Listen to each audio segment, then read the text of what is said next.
All right, welcome back to Embers Only Barbecue. Today, we're spinning up some authentic chicken shawarma from an honest-to-God Middle Easterner. So buckle up, enjoy, and if you like that, hit subscribe and leave us a comment. Okay, first thing we're gonna do is marinate our boneless, skinless chicken thighs overnight in a little olive oil. And don't put too much because it'll smoke really bad when it hits the grill.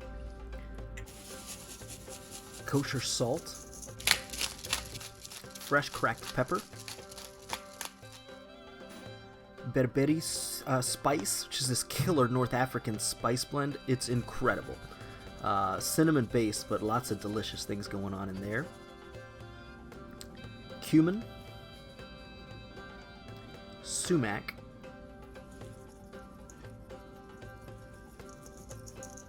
Aleppo pepper, fresh oregano,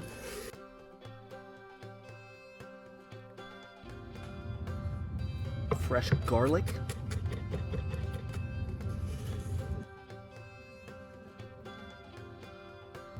and some chopped red onion. So we're going to get this all mixed up and into a large Ziploc bag so it can marinate overnight.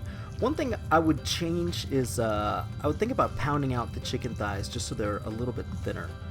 So that's something to consider if you want to get a little mallet. And then that'll go overnight. You want at least 3-4 hours, but overnight is best.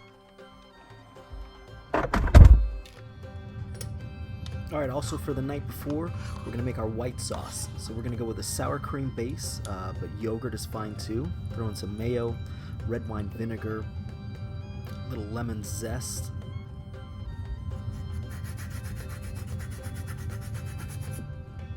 plus the juice of those 2 lemons.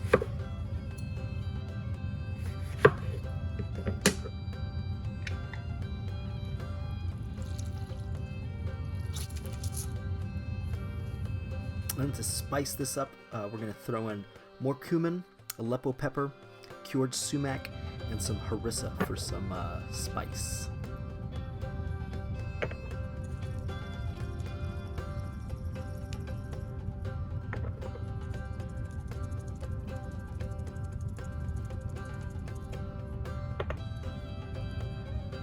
Alright, for salt, we've got some nice fleur de sel, and then we're going to hit it up with some fresh ground pepper.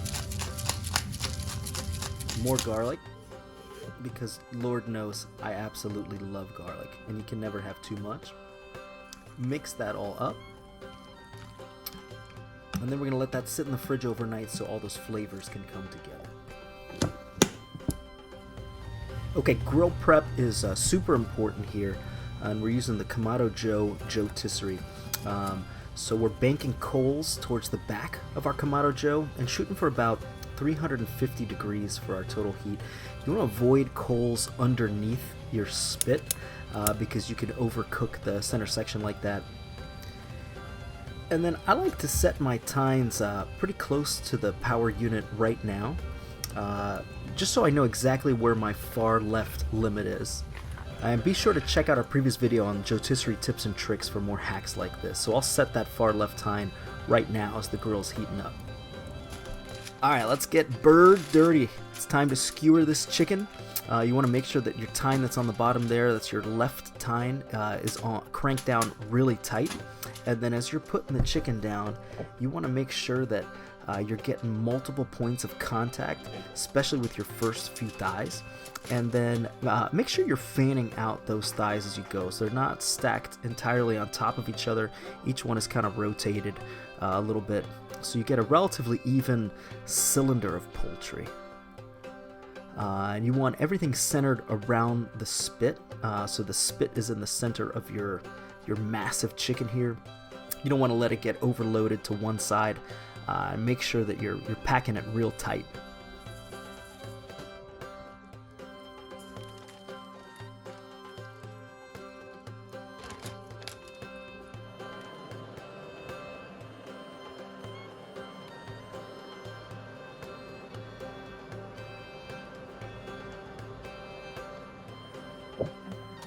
All right, and at the very end, you can trim off some of the stragglers. And stuff them inside the main section if you want to. If not, it's not the end of the world. They'll just cook a little faster. You can get those off earlier, but you want to make sure you get a nice even cook. And then it's really, really important that you crank down on the top tines as much as possible. I've definitely lost some beautiful meat that way when it got loose as it was spinning. So crank it down. You don't want any kind of wobble, and make sure that that screw is tight. Oh, look at this thing. It's enough to make a grown dad weep. Alright, for carving, we're going to carve this thing 3 separate times. So at about 350 degrees, you're looking at roughly once at the 1 hour mark, once at the 90-minute mark, and your final carving is 2.5 hours after you start. But really, you just want to be checking this multiple times in multiple spots with an instant read thermometer, and you're just looking for 165 degrees internal. Once your outside piece is there at past 165, give that first carve, and that's really just cosmetic for the pieces that are sticking out. These are great for snacking. 3/4 of the meat is going to get carved at the very end, so time your spinning accordingly depending on when you need to feed everybody.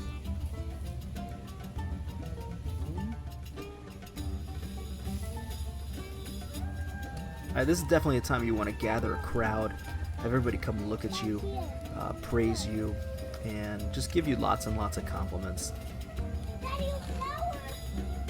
It is so unbelievably satisfying to carve meat off a spit like this that it is life-changing. I would consider investing in an electric carver, just so you can get even thinner than that. No glove, no love. That's awesome.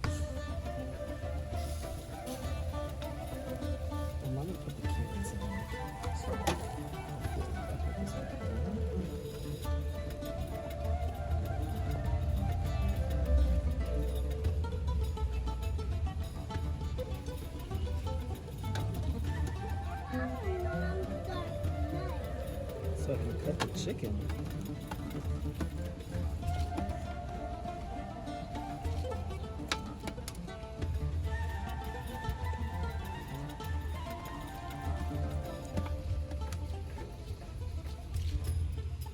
Can you get some?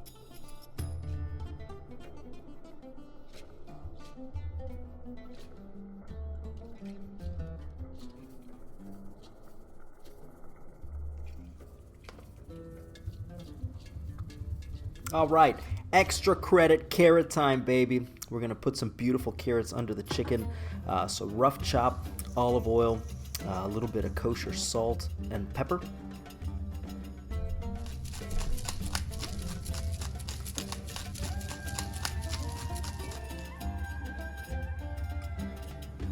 And then I like tossing in a little bit of beef tallow as well.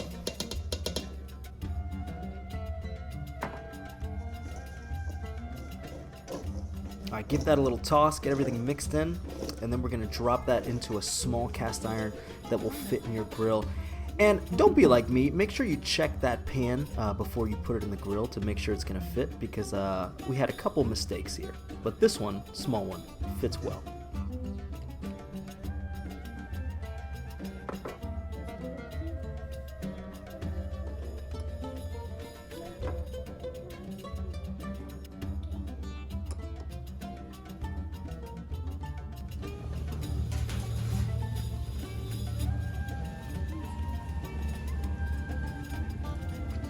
So have your chicken out of there, drop the carrots down,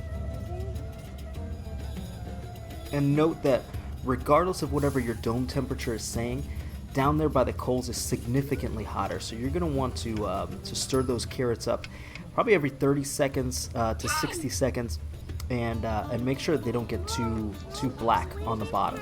So keep them moving. They're going to cook pretty quick, and you want to pull them off once they're nice and browned up.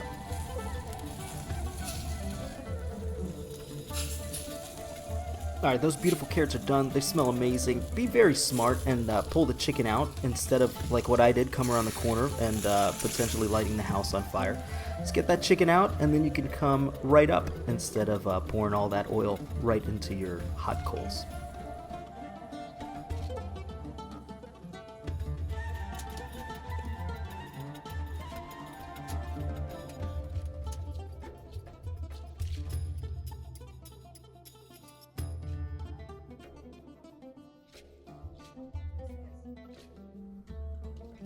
Okay, for our second carving, we're going to carve to the depth of the tines right there, and make sure that you retighten the tines each time you carve, because things can get a little bit loose. You're going to lose a lot of chicken volume in there. So carve to the tines, you're going to get a really nice compact chicken cylinder, and tighten down as you go. It's getting real tasty over here.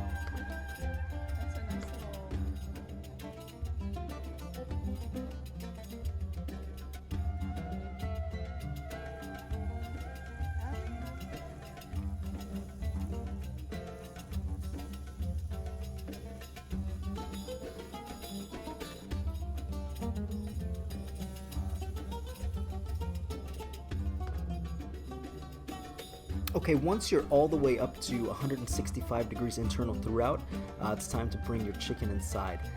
Now running at about 350 degrees, this took us 2.5 hours.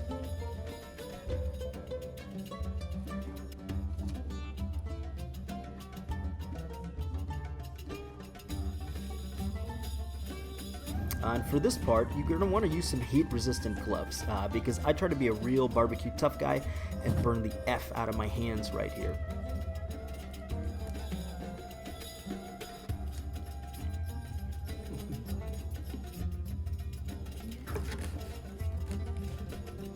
Now you're going to want to slice this as thin as possible. Again, an electric carver will probably work better here. We've just been using the knife, but get nice and thin, and this chicken is going to be unbelievable. Unlike anything you've ever had in your life, I promise you.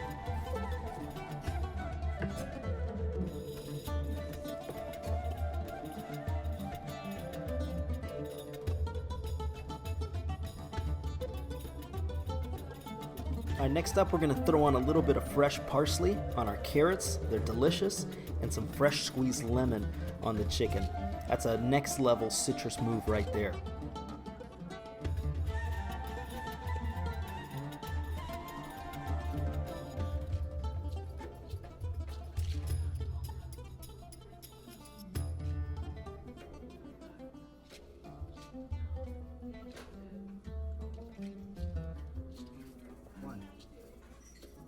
Alright, so now for your final shawarma sensation. We go with a warmed naan base.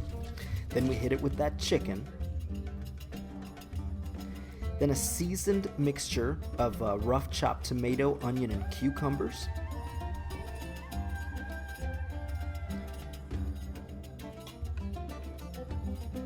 Then we hit it with some of that white sauce.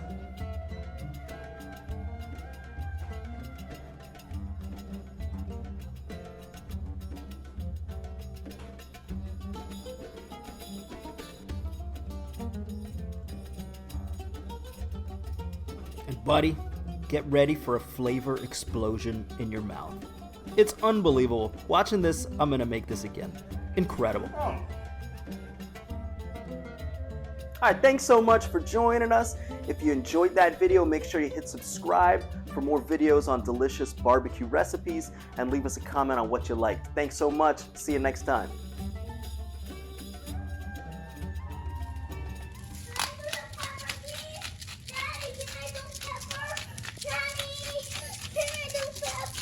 Hold on, baby.